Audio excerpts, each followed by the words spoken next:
Bom dia, sexto ano, espero que estejam todos bem. Nós vamos dar início ao nosso módulo 2, onde será abordado um assunto referente à escrita e à religião, tanto dos mesopotâmicos quanto dos egípcios.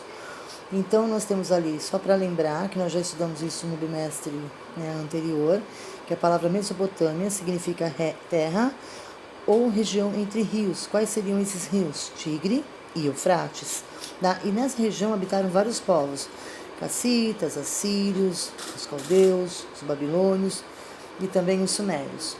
Os sumérios eles foram os criadores da escrita cuneiforme.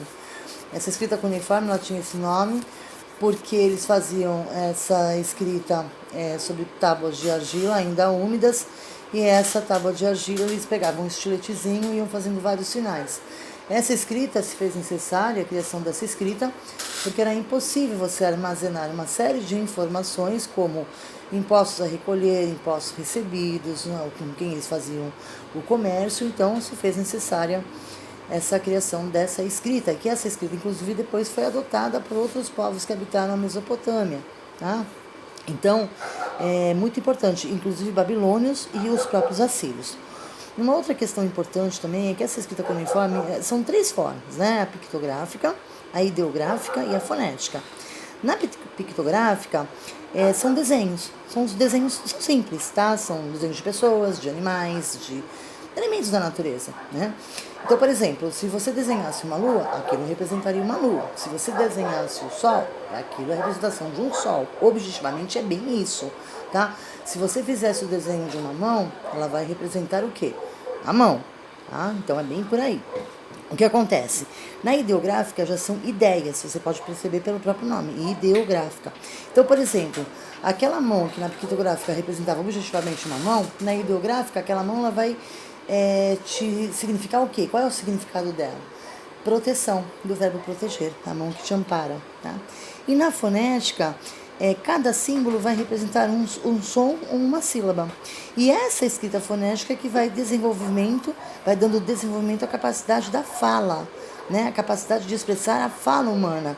Então, essa é a fonética. Fono é som, Vocês podem observar aí no livro de vocês, nos anos 78, nós temos aí, tabletes com essa escrita cuneiforme. Você percebe claramente que é uma escrita extremamente complexa, ela é realmente muito, muito, muito difícil, Em relação à religião, eles são politeístas. O que significa isso? A crença em 2 ou mais deuses, Então, muito importante, cada deus vai representar um setor. Então, por exemplo, você tem as principais divindades sumérias. Então, por exemplo, nós temos lá Namu, que é o deus do mar, o An, que é o deus do céu, Namu, a deusa do mar, deus do céu, Ki, deusa da terra, e Enli, deus do ar. Então, você percebe que cada deus vai representar um determinado setor. As construções chamavam-se zigurates, que era a moradia dos deuses. Então, eles acreditavam que quanto maior fosse essa construção, quanto mais alto fosse esse zigurate, mais próximo de Deus eles estariam. Depois, entrando aqui na parte dos egípcios, os egípcios eles também criaram seus sistemas de escrita, que é a escrita hieroglífica. É uma escrita também bastante complexa, mais ou menos em torno de 7.000 símbolos, e esses que representavam objetos, e 20 símbolos que representam sons, representando os sons. Então, a profissão, a língua, a escrita, na verdade, não cabia a todos. Na sociedade, por exemplo, faraós, os governantes, sacerdotes e os escribas. Então, os escribas eram pessoas super privilegiadas na sociedade egípcia. Você jamais iria ver um escriba fazendo um serviço pesado, carregando pedras, por exemplo, jamais, Porque era uma profissão extremamente respeitada, porque exigia muito estudo. Para você ser um escriba, exigia muito estudo. Então, eles eram super privilegiados nesse aspecto, Uma outra questão importante também para se falar é porque, assim, o escriba ele achava que a profissão dele era muito valorizada, Tanto é que você pode observar aí no texto, do 281, põe a sua alma nas escritas, para você ver como era importante isso, Que a profissão mais importante do que qualquer outra é a de escriba. Não existe igual na Terra. Então você percebe isso claramente. Tá? Em relação à questão da religião, também eram politeístas.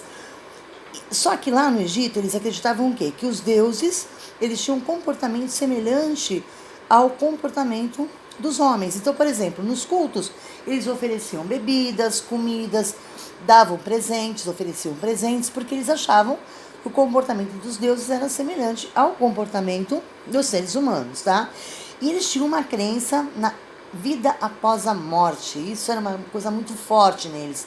Por isso que se explica a questão da mumificação. Tá? Então, por exemplo, eles acreditavam que a pessoa morria, né? Quando a pessoa morresse, a alma dela passaria por um julgamento. E esse julgamento era presidido por Osíris, ele que julgava a alma do morto. Então, se aquela pessoa teve uma vida, né, correta, um coração leve, um coração puro e sem culpa, ele sim mereceria a vida eterna. Então, a mumificação estava ligada justamente por conta disso. Por quê? Porque depois que a alma passasse pelo julgamento no tribunal de Osíris, ela voltaria a habitar aquele corpo. E uma coisa muito importante para a gente comentar também é que essa questão da mumificação acabou dando a eles o quê? Um amplo conhecimento na área da medicina. Né? Até, por exemplo, detectar determinados aneurismas, operações oftalmológicas, noções de anestesia. Por quê? Porque eles dissecavam o cadáver todinho para fazer todo aquele processo de mumificação que levava em torno de mais ou menos uns 70 dias. E era muito caro. Tanto é que a mumificação era um privilégio, apenas exclusividade dos faraós, dos seus familiares e sacerdotes. E só mais tarde, só bem mais tarde, é que a nobreza que isso foi autorizado também para as pessoas da nobreza.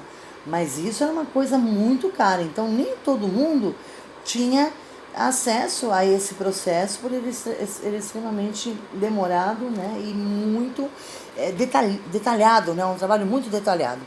Uma outra questão importante também, né, falando ainda de religião, é sobre Osíris, né, que era o deus da vegetação e da vida no além. É ele que vai julgar, né, quem julgava os mortos, né, depois, se absolvido, voltaria a habitar aquele corpo. A Ísis era a esposa de Osíris. Ela era deusa de poderes de cura, maternidade, fertilidade, e ela zelava por todas as pessoas do Egito. Não importa o grau da sociedade em que ela pertencia, tanto escravizados, as pessoas de um modo geral. E o Horus, que era o filho de Osíris e de Ísis, então ele tinha cabeça de falcão e os olhos representavam o sol e a lua. Ele tornou-se um amuleto de cura.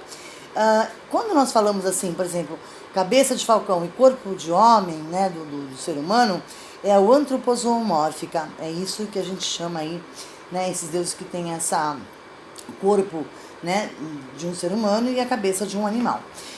Posteriormente, lá pelo século XIV a.C., Amenófis, ele foi um faraó, né, e ele tentou implantar o monoteísmo. Por quê? Porque ele estava muito preocupado porque os sacerdotes estavam crescendo muito, né, aparecendo muito. Então ele tinha proibido, né, chegou a proibir o culto a todos os deuses e estabeleceu o monoteísmo. O que vem a ser o monoteísmo? É a crença em um único Deus, né? Só que o povo não aceitou e aí voltou ao que era antes.